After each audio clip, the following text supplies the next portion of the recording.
Hey everybody, it's Eric from epautos.com, your Libertarian car guy, and I'm going to do a quick walk around here of the Ford Transit Connect. This is an interesting vehicle. Nominally it is a utility van, but I consider it a minivan in that it actually is mini. Unlike the current crop of minivans, like the Toyota Sienna and the Honda Odyssey, for example, and the Chrysler Pacifica, all of which are very nice vehicles, but they're far from mini. They're pretty big. In fact, they're pretty huge.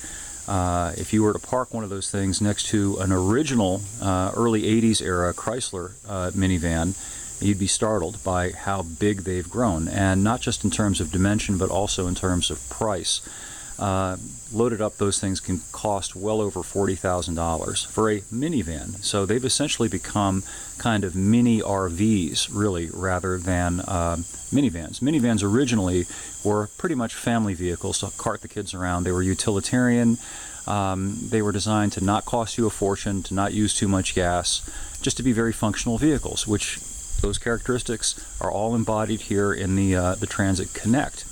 It's a relatively small vehicle. Even this one, this particular model they sent me, is the long wheelbase version. You can get a shorter wheelbase version of it. It's about the same footprint as a mid-sized car, but on the inside, very comparable to the way minivans used to be, even down to the sliding doors. If you look here, we'll pop this one open.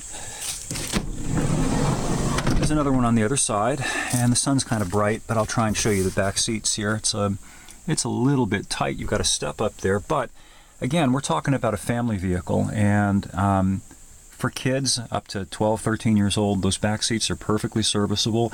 The second row is absolutely adequate for adults. I'll show you. I will sit my 6'3" self in it, and I've got the front seat set up for me. And again, I'm 6'3", and you can see I fit in this vehicle with plenty of room to spare up in the front, so it's perfectly comfortable from here, and lots of headroom too.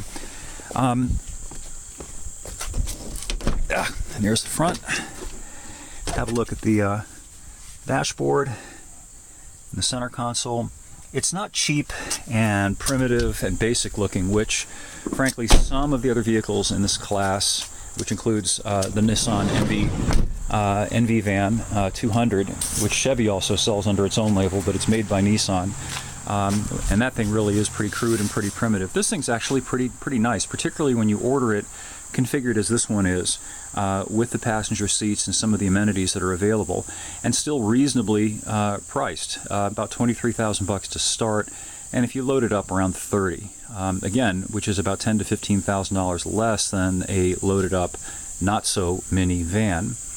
Not many changes happening for 2018. Those of you who follow the Transit probably know that Ford has stopped offering the EcoBoost turbo engine in this thing. All of them now come standard with the 2.5 liter non-turbo engine, which personally I think is the better choice for a vehicle like this. It's simpler, it's less maintenance intensive, it's less potentially problem prone down the road. It's probably a very, very, very sound transportation appliance that'll go for 150 to 200,000 miles without causing you any problems at all. So again, you got a vehicle here that is actually mini, as a minivan ought to be, both in terms of its size and its price. I think it's really worth checking out if you're looking for a reasonably priced, not overly complicated family vehicle that gets the job done without busting the bank. I'll have more up at epautos.com, hopefully in the next day or two, about this thing. I've also just posted an article about Consumers Union, self-styled. I don't know who appointed them to be the advocates for consumers. Nonetheless, they've decided to demand that heavy-duty trucks with a gross vehicle weight rating of 8,500 pounds or more, which is all 2,500, 3,500 series pickups, be required to post fuel economy stats just like passenger cars and 1,500 light-duty trucks do, which is pretty silly when you get into the nitty-gritty of it, and I've got a rant up on the site which gets into that some more. Hope you'll come by, have a look, and leave comments and see what you think. And if you have any questions, feel free to drop me a line. There's a button on the site that you can use to do that, and you'll also find that button at the end of every article up on the website. So just click on it and fire away, and thanks for viewing, and we'll catch up with you again soon.